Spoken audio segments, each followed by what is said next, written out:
नमस्कार साथियों। वैसे आपको सबको पता चल चुका है कि राजस्थान लोक सेवा आयोग के द्वारा हमारे सहायक आचार्य यानी असिस्टेंट प्रोफेसर की वैकेंसी निकल चुकी है और काफी साथियों ने इस विज्ञापन को वास्तव में रीड आउट कर लिया है।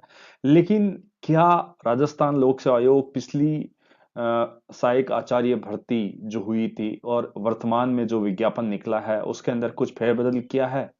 तो उन्हीं फेरबदलों पर हम चर्चा करेंगे। इस पर पूरा विज्ञापन पर देखेंगे कि क्या पिछले विज्ञापन पर क्या रहा और इस बार हमारे इस विज्ञापन में क्या रहा। देखा जाए तो हमारी जो सहायक आचार्य पोस्ट है जो निकाली गई है वो 30 विषयों की निकाली गई है और टोटल जो पोस्टें हैं हमारी 575 पोस्टें हैं। वैसे पदों की संख्या कम है लेकिन फिर भी हमारे लिए अनुकूल है यदि वास्तव में इस जो भी साथी इसकी वास्तविक एक बेहतरीन रणनीति बनाकर यदि आवेदन तैयारी करना चाहता है तो सफलता जरूर मिलती है। तो साथ ही हम बात करते हैं, देखिए कॉलेज शिक्षा निदेशालय के द्वारा सहायक आचार्य की 30 सब्जेक्ट यहाँ पर लिए गए हैं और इनकी विज्ञापन ये जारी कर दिए गए हैं। पद स्थायी है तो ये साफ साफ है। काफी साथियों की ये रजिस्ट्रेशन रहती है कि इनमें कमी और वृद्धि की जा सकती है, सरकार के द्वारा इसमें कमी या वृद्धि कर सकती हैं। तो हम बात करते हैं, देखिए आपके सामने पोस्टें हैं और यहाँ पर सबसे ज्यादा पोस्टों की बात करते हैं तो ये देखिए यहाँ चित्रकला की बात करते हैं 8 हैं और अर्थशास्त्र में 23 हैं, अंग्रेजी की 21 हैं, भूगोल के अंदर यहाँ पर 60 पोस्टें हैं सबसे ज्यादा। यहाँ अभी 60 पोस्टें भूगोल के अंदर हैं और हिंदी के अंदर 58 पोस्टें हैं साथियों और इतिहास के अंदर 31 हैं। गृह विज्ञान के अंदर 12 है, संगीत में 4 और संगीत कंठ के अंदर 7, दर्शन शास्त्र में 7 और राजनीति विज्ञान के अंदर 52 है।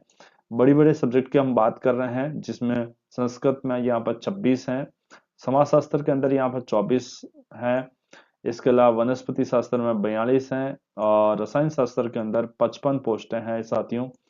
गणित के अंदर यहाँ पर 24 हैं और टोटल हमारी जो पोस्टें हो रही है वो 575 हैं। अब बात करते हैं साथियों कि यहाँ पर क्या वास्तव में आरपीएससी ने पिछले असिस्टेंट प्रोफेसर की वैकेंसी के अंदर और इस वैकेंसी में क्या फेरबदल किया है। तो यदि अभ्यर्थी एक से अधिक विषयों में आवेदन करना चाहता है तो उस प्रत्येक विषय के लिए पृथक पृथक ऑनलाइन आवेदन प्रस्तुत करना होगा। साफ साफ कह दिया है। उक्त पदों में शैक्षणिक योग्यता, आयु सीमा में छूट संबंधी प्रावधान और वर्गवार वर्गीकरण पृथक से आयोग की वेबसाइट पर शीघ्र ही जारी किया जाएगा। ये साफ साफ कह दिया है कि यदि इसमें संबंधित कोई भी हो बात किया जाएगा। अब काफी साथियों के एक कमेंट्स आ रहे हैं कि हमारा जो ओबीसी का सर्टिफिकेट है उसको लेकर भी काफी साथियों कमेंट है, तो इस पर थोड़ा सा अपन बात कर लेते हैं। देखिए कार्मिक विभाग के क्रम 2 में 17/1/2023 के अनुसार किसी भी विशेष सीधी भर्ती में अनुसूचित जाति या यथास्थिति अनुसूचित जनजातियों और या कार्मिक 2 के अधिसूचना के दिनांक 28/7/2023 के अनुसार किसी भी वर्ष सीधी भर्ती में पिछड़े वर्गों और यथास्थिति अति पिछड़े वर्गों के पात्र और उपयुक्त उपलब्ध न होने की दशा में इस प्रकार से आरक्षित रिक्तियों को आने वाली भर्तियों में अंगीकृत किया जाएगा। यानी वो बात करते हैं बैकलॉग कोटे को हिसाब से बात की गई है तो ये उसके अंदर आपको उपलब्ध करवा दिया जाएगा। ये रोस्टर के अनुसार पदों के आरक्षण को प्रभावित नहीं करेगा। रोस्टर में आरक्षित पदों को उपलब्ध रिक्तियों के अनुसार जातियां और यथास्थिति के अनुसार जनजातियों और पिछड़े वर्गों यथास्थिति अन्य पिछड़े वर्गों के व्यक्तियों में से भरा जा सकेगा। इसके अलावा अपन बात करते हैं यहाँ पर ईडब्ल्यूएस के लिए आरक्षण उपलब्ध है। यहाँ पर विशेष योग्यजन या अपन बात करते हैं तलाकशुदा महिला वगैरह के लिए भी है, विशेष योग्यजन के लिए है और सैनिक कल्याण इनके सब के लिए आरक्षण यहाँ पर उपलब्ध है साथियों। ठीक है साथियों। अब बात करते हैं कि ऑनलाइन आवेदन कैसे करना है। ऑनलाइन आवेदन की बात करते हैं तो देखिए वांछित अपने पास शैक्षणिक जो योग्यता है उनके अनुभव इत्यादि के आधार पर ऑनलाइन आवेदन करना है। ऑनलाइन आवेदन वैसे आप सब काफी अनुभवी साथी हैं क्योंकि इसमें जो भी आवेदन कर रहा है वैसे काफी अनुभव रखता है, फिर भी हम जो कौन सी चीजें चेंज की है उस पर हम गौर करेंगे। ऑनलाइन आवेदन करने के लिए आप चाहें अपनी जो एसएसओ आईडी है उस एसएसओ आईडी के माध्यम से आप ऑनलाइन आवेदन कर सकते हैं। ध्यान रखना यहाँ पर एक बहुत बड़ी बात है, उक्त पदों के लिए शैक्षणिक अर्हता अंतिम वर्ष की परीक्षा में सम्मिलित हो चुका हो या सम्मिलित हो रहा हो ये वाला व्यक्ति भी आवेदन करने के लिए पात्र होगा, किंतु आयोग द्वारा संस्कार में पूर्व शैक्षणिक अर्हता अर्जित करने के सबूत देना होंगे। यानी आप इंटरव्यू कॉल होता है तब आपको ये देना होगा। साक्षात्कार से पूर्व व्यक्ति अभ्यर्थी की आयु यहाँ प्रक्रिया प्रारंभ होने की दिनांक से पहला दिन है।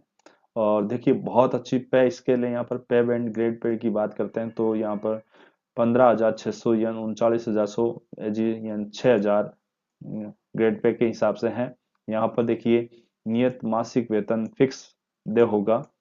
और आयु सीमा की बात करते हैं 21 वर्ष से अधिकतम 40 वर्ष से कम होना चाहिए। इसके अलावा भी हमारे बहुत सारी अलग अलग कैटेगरी के अनुसार यहाँ पर ये छूट दे रखी है। ये इस पर हम आपको पता है कि यहाँ पर OBC S C S T के लिए 5 वर्ष हैं, इसके अलावा पुरुष महिलाओं के लिए 5 वर्ष हैं, अनुसूचित जाति जनजाति के लिए यहाँ 10 वर्ष हैं, विधवाओं के लिए यहाँ पर अपर कोई लिमिट नहीं है साथियों। इसके अलावा हमारे जो रिजर्व कोटा है उनके लिए अलग अलग यहाँ पर आरक्षण दे रखा है साथियों। और यदि जिस कैटेगरी से संबंधित आप हो उसका आप आरक्षण का यहाँ पर फायदा ले सकते हैं साथियों। ठीक है साथियों, यहाँ पर पूरा का पूरा आरक्षण का पूरा ब्यौरा दिया गया है। और उसके हिसाब से यदि आपकी ऊपरी आयु सीमा होती है तो उसका आप लाभ प्राप्त कर सकते हैं। मैंने आपको दिखा दिया है एक बार वापस। अब बात करते हैं आगे ऑनलाइन आवेदन। अब देखिए यहाँ पर विशेष रूप से राज्य सरकार या नियुक्ति अधिकारी अनुसार लिखित परीक्षा और इंटरव्यू के माध्यम से कुल योगों के अनुसार मेरिट लिस्ट से व्यवस्थित किया जाएगा। परीक्षा तिथि के संबंध यथा संबंध सूचित कर दिया जाएगा। परीक्षा वस्तुनिष्ठ होगी, यानी सारी की सारी ऑनलाइन या ऑफलाइन ली जा सकती है। वस्तुनिष्ठ प्रकार के होंगे। पाठ्यक्रम आयोग की वेबसाइट पर डाल दिया जाएगा शीघ्र जल्दी। आवेदन यहाँ पर 12/1/2025 से स्टार्ट होंगे और ये 10/2/2025 तक रात्रि 12 बजे तक है। आवेदन आप आरपीएससी की वेबसाइट से कर सकते हैं या आप चाहें तो अपने एसएसओ आईडी के माध्यम से कर सकते हैं। इसमें आपको अपनी ओटीआर आपको फिल करना है, ध्यान रखना अपना वन टाइम रजिस्ट्रेशन आपको पूरा करना है। उसके अलावा ये रजिस्ट्रेशन कैसे करना है आधार कार्ड के माध्यम से, ये आपको जानकारी है साथियों। वैसे सारी जानकारी इसके बारे में आपको रखते हैं। तो विशेष रूप से जो बड़ी बड़ी बात है वो हम बात कर रहे हैं। इसकी हमारी जो फीस रखी गई है वो 500 रुपये रखी गई है। ठीक है, वन टाइम ओटीआर में आप अपनी अच्छी तरह से डाटा को अच्छी तरह से चेक करना है। किसका नाम का, पिता का नाम का, जन्म तिथि, लिंग, ये अच्छी तरह से चेक करना है क्योंकि यहाँ पर सुधार का अवसर नहीं मिलेगा। और सुधार करने मिलते हैं तो भी आपको देखिए 500 रुपये की पेनल्टी लग जाएगी। ठीक है, सुधार कर सकते हैं लेकिन 500 रुपये की पेनल्टी लग जाएगी किसी भी प्रकार त्रुटि का। आयोग की परीक्षा आयोजन के पश्चात किसी भी प्रकार की त्रुटि का सुधार नहीं किया जाएगा, यानी आयोग की परीक्षा हो जाती है उसके बाद कोई भी सुधार नहीं किया जाएगा। कोई भी संशोधन स्वीकार नहीं किया जाएगा। यदि संशोधन प्रक्रिया उपरांत कोई भी ऑफलाइन ऑनलाइन परिवर्तन करने तो अभ्यर्थी कोई कानूनी अधिकार नहीं होगा। साफ साफ लेकर आए क्योंकि यहाँ पर आप ऑनलाइन आवेदन करने के बाद तुरंत अपने आवेदन पत्र की एक बार पुष्टि कर लें और आवेदन करने के बाद पुष्टि कर लें कि कहीं पे भी कोई त्रुटि तो नहीं करी है। यदि त्रुटि करी है तो एक तुरंत आप इसका संशोधन करा सकते हैं। इसके अलावा सामान्य अनारक्षित पिछड़ा वर्ग के लिए यहाँ पर 600 रुपये है। और आर्थिक वर्ग, अनुसूचित जाति, अनुसूचित जनजाति, पिछड़ा वर्ग, अन्य पिछड़ा वर्ग के लिए यहाँ पर 400 रुपये रखी गई और दिव्यांग जो साथी हैं उनके लिए भी 400 रुपये यहाँ पर फीस रखी गई है। ठीक है साथियों, और यहाँ पर जो विशेष योग्यजन जो साथी हैं उनका जो राइट टू पर्सन डिसेबिलिटी 2016 के अनुसार यहाँ पर इसका आरक्षण प्राप्त है। यहाँ पर 40% या 40% अधिक निष्ठता वाले जितने भी जो लोग हैं उनके पास मेडिकल सर्टिफिकेट होना चाहिए और उसी के अनुसार ये वैधता माना जाएगा। अब बात करते हैं साथियों थोड़ा सा पैटर्न की बात करते हैं। रिटर्न जो एग्जाम होगा, first subject considering the post 75 marks का होगा, 3 घंटे का होगा।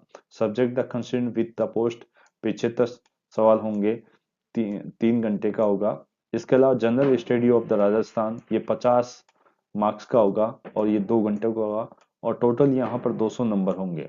ठीक है, आपके लिए interview will carry this 24 marks, यानी 24 नंबर का आपका इंटरव्यू होगा। ठीक है, सिलेबस आपको अपने सब्जेक्ट वाइज आप सिलेबस आपको है ही।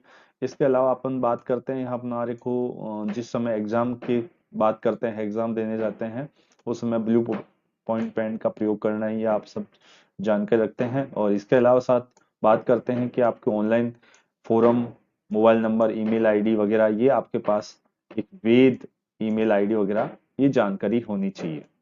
ठीक है साथियों। और विशेष रूप से इसमें और जो बातें कर लेते हैं कि जो सुधार का अवसर यहाँ पर आपको प्राप्त नहीं होगा, तो इसी विशेष रूप से आप देखें। इसलिए सावधानी से अपने को भरना है आवेदन, किसी भी प्रकार की यहाँ पर त्रुटि नहीं करनी है।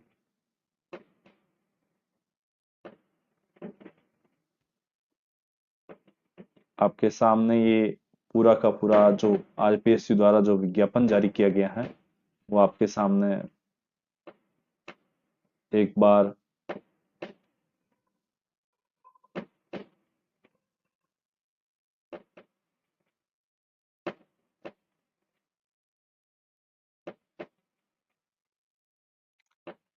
फिर भी यदि साथियों कोई सवाल हो तो आप कमेंट बॉक्स में कमेंट करके हमें बता सकते हैं, आपकी सहायता करने का पूरा प्रयास करेंगे। धन्यवाद। मिलते हैं अगले वीडियो में, तब तक के लिए जय हिंद, जय भारत।